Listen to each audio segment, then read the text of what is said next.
നമസ്കാരം. എല്ലാ ഭക്തജനങ്ങളോടും തന്ത്രി കിളിക്കുന്നുകാവ് തന്ത്രി എന്ന നിലയ്ക്ക് പറയാനുള്ളത്, ഫെബ്രുവരി 4-ാം തീയതി പ്രതിഷ്ഠാ ദിവസമാണ്.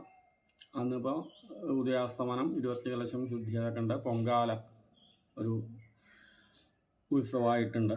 പൊങ്കാല എന്നുള്ള ഉദ്ദേശം ദേവിയുടെ പിറന്നാൾ, പ്രതിഷ്ഠാ ദിവസം പറഞ്ഞാൽ പിറന്നാളിന് നിങ്ങളുടെ കൈകൊണ്ട് നിങ്ങളുടെ അമ്മയ്ക്ക് ലേശം നിവേദ്യം വെച്ച് കൊടുക്കുക എന്നുള്ള സങ്കല്പമാണ്.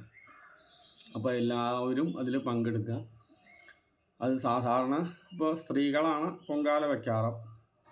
അപ്പോൾ വേണമെങ്കിൽ എല്ലാ കുട്ടികൾ അല്ലെങ്കിൽ ഭർത്താക്കന്മാർ അല്ലെങ്കിൽ അവരൊക്കെ വേണമെങ്കിൽ കുറേശ്ശെ അരി പ്രാർത്ഥിച്ച് ആ കലത്തിലിടുക. പിന്നെ വയ്ക്കലൊക്കെ സ്ത്രീകളായാലും മതി. അപ്പോൾ എല്ലാവരും അതിൽ പങ്കെടുക്കുക, ആ ഭഗവതിയുടെ അനുഗ്രഹം മേടിക്കുക. നമ്മളൊരു അമ്മയ്ക്ക് നമുക്ക് നമ്മുടെ കൈകൊണ്ട് ഒരു പായസം വെച്ച് കൊടുത്താൽ ഇന്ന ഫലം കിട്ടുമെന്ന് പറയാൻ പറ്റില്ല. നമ്മുടെ അമ്മയ്ക്ക് കൊടുത്താൽ അത് ഇതിലും വേറെ പുണ്യം വേറെ ഒന്നുമില്ല. അപ്പോൾ അതിൽ നമ്മളെ സ്വാർത്ഥം ഇന്നത് കിട്ടും, ഇന്ന ഫലം കിട്ടുമെന്ന് ഞാൻ പറയുന്നില്ല. നമ്മളെ കൈകൊണ്ട് നമ്മുടെ ആലിക്കൽ അമ്മയ്ക്ക് നിങ്ങളുടെ അമ്മയ്ക്ക് നിങ്ങളുടെ കൈകൊണ്ട് കുറച്ച് പായസം വെച്ച് കൊടുക്കുക.